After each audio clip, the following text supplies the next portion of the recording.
Abusuya yebeka ya ebra na Kadema Mpani John Dramani Mahama eye clergy fellowship yi ewo Kumasi asofofo bebre ene kopiem wo ho a na dodo na ebusa questions ahodo na nation prophet Opambour question obusa yi ase twetwe nkrofo aso amamanfo bebre condemn papa yi ninna ye ne question bi okobusa ye e de fa Ghana card ho ye nanim se Ghana ase de ye kanu digital pad ya ye kasa Ghana card ya Dr. Bawumia nim de kwanso na Ghana card de ba ye na Ghana card ya ankasa no se ukọ MC office ya won motonfo wo ho ukọ na so do Ghana card kwa obetimi de akwaje phone sansem wei na kire se eye Opambour kogina mu a okubusa question se obusa Kadema Mpani John Dramani Mahama question se yesi krofo bi kike o Dr. Bawumia se wukura Ghana card kura sebe obetimi de akwakoto ka na asem wei na lawyer Maurice Ampaw na asem a wukwa kobusa yi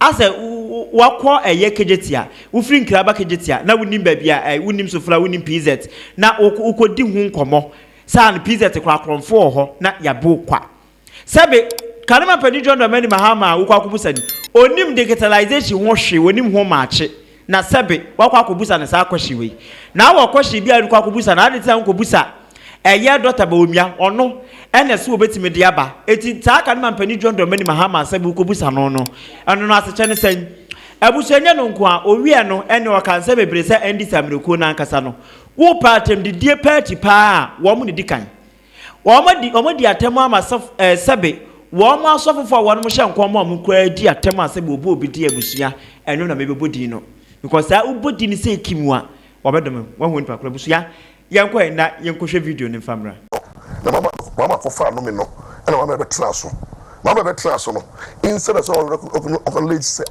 some traso some na Maurice a leadership role training baby initiatives no never sanko for no yen silence Maurice and you did Maurice atemi di ni atema di matemi di mo atema na Maurice kano issue na ma no Emma Maurice di o kana some crazy so boss no di sika na mama di mama sika no two boys for mama girls for mama and the mama mai no talk as mom na di mai na to say celebrity shit na mama che ubi wa no mama sika just say mama exhibit wealth sika o di say Emma Maurice kasa ma yiri kasa chai papa we di mutubility na Maurice to me party no into 2016 no mo dey to mama lose parents catch and say won mo nsua de and up to now mo to reconcile Maurice fi mugu ye Maurice bu wo yawo mu Maurice be bu no se me party a me tie no party no me de kosamando o say say internet NDC party no is under case o watch ya party ya ana attempted no mu die esa so mu di mo fa na atem no so sa de di mu chi enti kra no just odi atem say NDC ni one policy not one policy want to be die one program want to be die one issue want to be die omunia and omunya atem die spiritual father Opambour Opambour we na bomba me ono to be die ni watch no the powerful Opambour die ono no hu na Kumasi ade metra nipa da also die no di Ghana card buy no Bawumia wo ana Bawumia ye Ghana card kaka ma Ghana card na ye na card na ma yande titia me ne fraud abafomu untu nye fraud wo ye for ebechewo enne unim na wo ye se wo ko bibia biometric na wo mu ntino it ma identify wo ene Ghana card into kwanya umbre ene Ghana card into ama ihwan sensa ye hwe wote osa na through Ghana card na wo renew license wo renew insurance ene me man e school no do school open na ye ma mobile number pana boy na posto so de ama to say bibia digitization and digitization ama bibia ye and not your crown me tio say no true about delivery near the breme Ghana card ye bibia ama ye no Opambour ko bisa Ghana card say ma nipa also die no nim hwi fa Ghana card no ko bisa no ti mama na Opambour ko bisa ne say Ghana card na ye bia e free no mama na nya no Ghana card buy say ka di pa ga so bisa ne say twena hu Bawumia no bisa no but because of so ko di Bawumia wo fe when your forum I shall court odi asha ama odi offense ama ya Opambour ko do no twem obi abaye na wo ko gi fans ye na show space na we want to say homo na ko huru Bawumia e ko bisa question na wakasa question na obisa no who say question no what because so say Ghana card no ye dey to adi free me one won kasa video bi e tire say Ghana card no you to be free ade Ghana card credit yama but so for Ghana card na ko credit yama because you bet to be who are trace with it no you bet to be free na ene oto na nya wo kan no antasu I say for na ko di no I say kwaya fa so bisa asem no wo ko huru Bawumia na nya me dane no me ma wo ema asem na ko kan no antasem na obi ko che na adwen na o che na adwen na enye wo ko jawo so di mu ene no mi wa no badumia ma odumia efero bia se aba o kateche free fa so ke bia my friend say producer ma bambra na me ba me di video Opambour video na odidi atem no o ti say me be say oba na o mehwe omna no mehwe dia koso na Opambour say somu me di watem di atem sa di dio que te chefi fa atem di diemu promise na mi nya yi ya o say wo o say atem di we ene be mama wini na me de eyem areho na me pesa me ka kire Opambour ene mama asofo ni nia munhwe Steven Adumchi tia papa nya mi hira o nkwa so o fada 1 year no adwoboko ene ye mesewo ye hu show wo Sunday but utia say Adumchi say party bia nche do bituma ye na party bia obedidi atem no ma ye nto aba ma no Adumchi Philadelphia for Mama Steve Adumchi mbi na no enche mo biba se mo tuma bako because mo pada say atemdie ayedide ya no ka yedide atemdi and next Steve Adumchi is receiving atemdie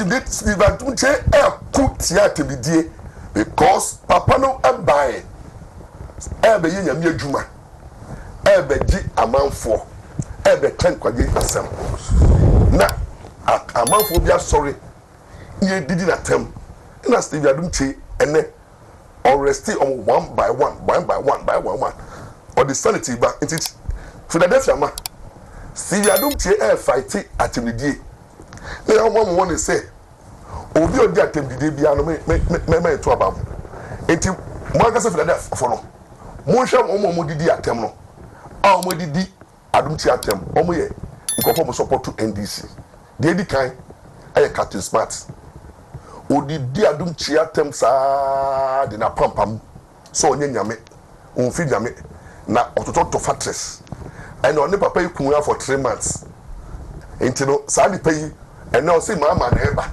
enti odi atimdidie person win elections one that mama enti Philadelphia for muhu na Adumchi eka no yes mbonum se mo masa ya no ba power atibidie mo de obedam no that also nyenu eye Opambour said Adumchi nim ti say chimbansi Opambour so no ye president mama social father yi enti Adumchi we hu amane wa ma o mana anto ntia NDC ya and ya Opambour mo be ye wo no omo go fene say ya ma obi nchi obi o ns na 2020 the way ye chichichi amanfo na ye fight against insult no mama ni ko for there omo promote insult and endorse insult and omo time no legalize insult what you say hey legalization of insult into no omo time no at the end no double it is Philadelphia for mo tie me dey mo say me your friends of second chance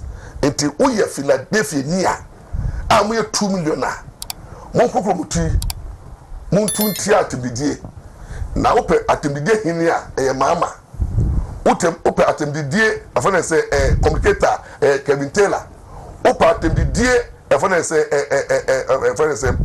chairman a ketia ope atibidie communicators a de la coffee ope atibidie propaganda sa Captain Smart mo boama mo o ti say Sami Jefi mo omo to be the them left and right until 21 days to elections no yet the party on the attempt mo dey most very careful Adumche Philadelphia second chance NDC ni bi MPP ni bi ni wa wadi batam Bawumia ndi watam Bawumia yiri ba ma sorry me lo yampa ma sorry e di no bo ma Adumche o so mo di matam nya ya ni sefo o mo promasam mama pretend o di ase 90 Emma ye ho nhire enti papa say party abedi atem no na ye nto ama no enti Philadelphia for ye fa ye wadwe na ye hu de say ye ko enti baby edu no I think say betwa me ho na answer betwa me ho they say we conclude this topic because the next topic no obi amfre nipa for yi mame ebe ye hu dwuma papa wo mrem me be kire wo so omu nimra amabon justice atuguba present se onye president a mo fa on tagi no se on tilo Ampaw ßlasts yes atuguba because Supreme Court akasa ruling aba atuguba ko Joy FM akasa ene me kire no me ko school Sam George odi Kevin Taylor describe you the pakwa oye what you say hey odi oye empty wonso waka phone ente wonso me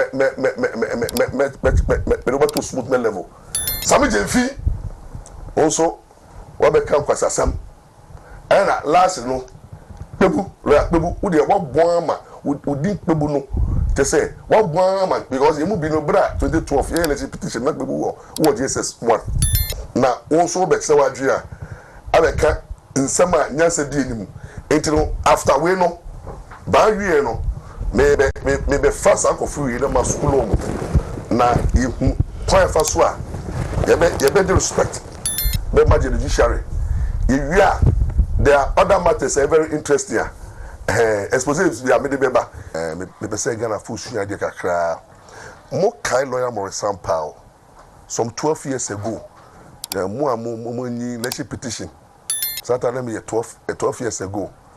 That time now me qualified to be a court appeal judge.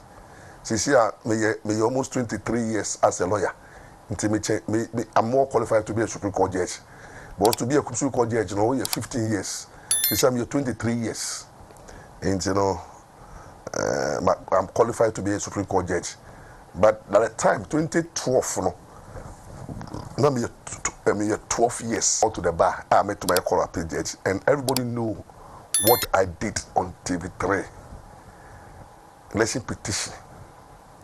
Now, mo kai silent petition. No, that Justice Atuguba was the one presiding.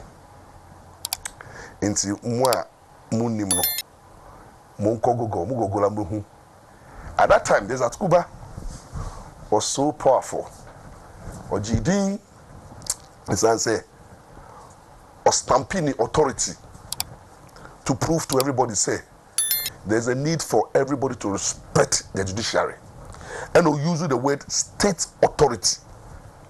And I can say John Neomo, yes, cite him for contempt of court. No, Sankofunia Kasaba heart in Chene, or the Bako Supreme Court cite him for contempt. A trouble models at Kuma, sorry. And Atuguba told Sir John, say, Sanya manam politician Samuya Mumwa Diano, and yet judiciary no so, Amadeba. And Atuguba send a signal to everybody. The same day at Cuba, Supreme Court at that cases so.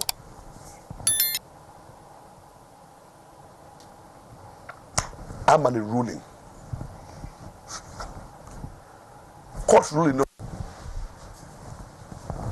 You vote at the Supreme Court no. 5 say quite fast so I went back. The interpretee Article 97 no is unconstitutional. Omo now so Emma legal reasons. The reason why Omo say they had jurisdiction. Jurisdiction is a tumia anytime so. Almost citing legal authorities. Baby. Now judges no 5 no. Obi actually na dream. We have the Chief Justice Tokono. We have Samuel Asidu. We have Chief Judge Dako. We have Mariam Usua. And then call retirements. And then one person and then they will be 5. Now you bring Tanko. This is Tanko Baye. And they did Lovely Johnson, former wife of the former Chief Justice Justice Enimeboa Ebekawo near 7. Ye no. 5-2. Justice Tanko and Cecilia Johnson on the issue of jurisdiction of first say case now can say they call High Court because High Court they said to be referred. More legal reasons. Emma 5 also say no, they have the power to decide, and then they also give reasons. At the end of the day, no more vote to Supreme Court no. And 5-2, the majority prevail over the minority, and that's how they decide the cases at the Supreme Court. Now you know, the full judgments are back. The rights of every citizen is the right to criticize. But our judges are not in gods. We share Article 125 of our Constitution. Also, justice emanated from the people, and it shall be administered in the name of the Republic by the judiciary. Into judges, no, young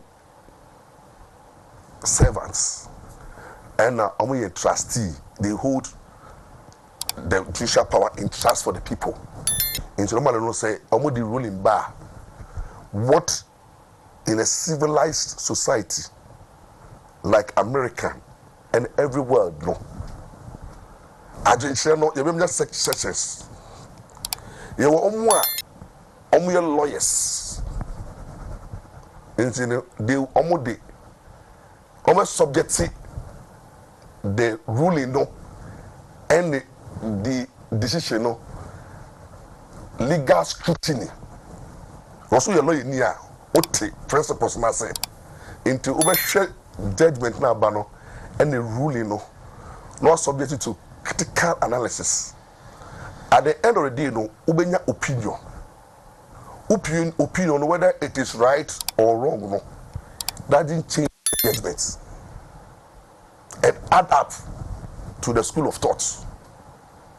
Until lawyers no do critique, but legally, to a lawyer near, and so your legal critique. Now, form opinion. Now, opinion, every lawyer be and that is the day. I was expecting say every lawyer be could have just read the judgments and see the pros and cons and see where be a Supreme Court judges no majority got it wrong and now minority got it right. Now Ubia add up to the legal reasons. Now you to me it heady actually lawyers dear. If some legal scholars can also take it and I'm a report to a law reports or my commentary or criticism. It's allowed. Criticism, constructive one, is allowed. No matter how harsh it is. The only thing pa any allowed the insults. So we for judge no. The reason is not to change. I said, look at the personality of the judges. No insult to me. Contemptuous. Until when lawyers at Tracia, they should do legal criticism. Now, no lawyers, dear, dear course, Roman Tiasia. Into the non-lawyers like John Pomo, Sam George Mo, any Omunya lawyers mo. Omo de akake. Omo dream be fa ho. But omo dream no. Because they don't have legal training, you know. They can't add and subtract anything. They can just do what we say common sense approach. Which logically which me common sense approach. But to me making any authoritative criticism because law. You need trained lawyers. Now you're back politicians. Politicians after the election, after the ruling, no, they might decide to politicize the issue because they winning, no, it is allowed. But when you are politicizing and yes, you don't have the right to attack any sort of judiciary because case court. Now people have political interest. Eligibility, sebi. Bra what the say at force to court. Call up PJ Jano and the NDC for jubility. There's rule of law. It's allowed. MPP2 were bleeding. It's allowed. MPP from Boomfu and cast 3 judges now. We call 3 judges now. Omako Jedi with day in the way to force it and the Japa.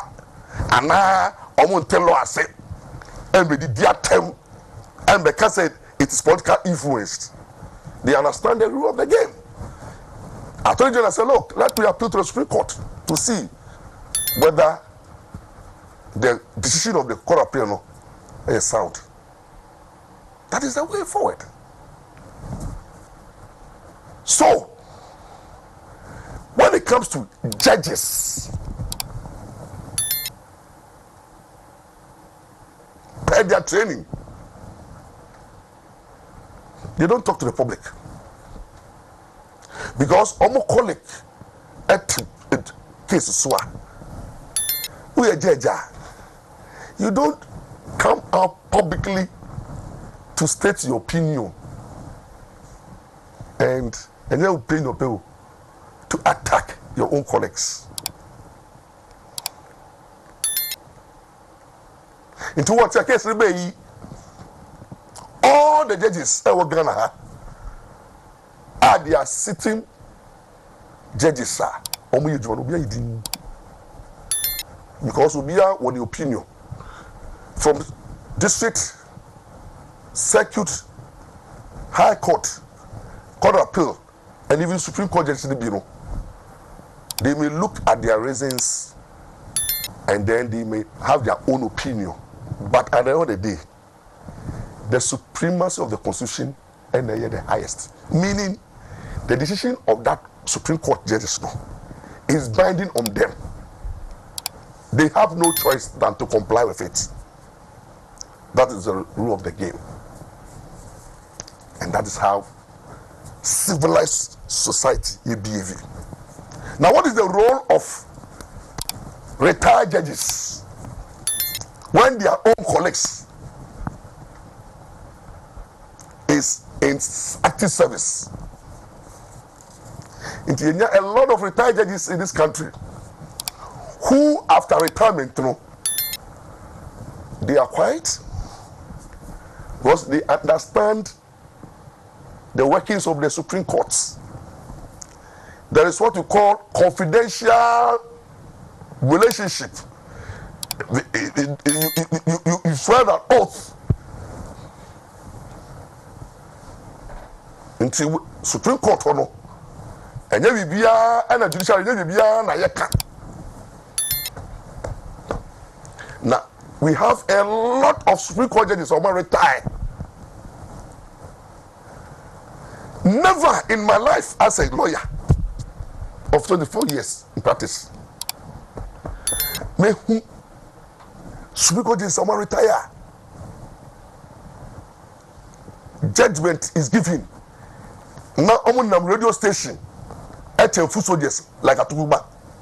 There's a Tukuba now has become a foot soldier of NDC. Or a foot soldier. There's a Tukuba now has been employed at TV3 to do propaganda. And then propaganda to insult the judiciary, to incite the public against the judiciary, to lower their authority, to expose and to make mockery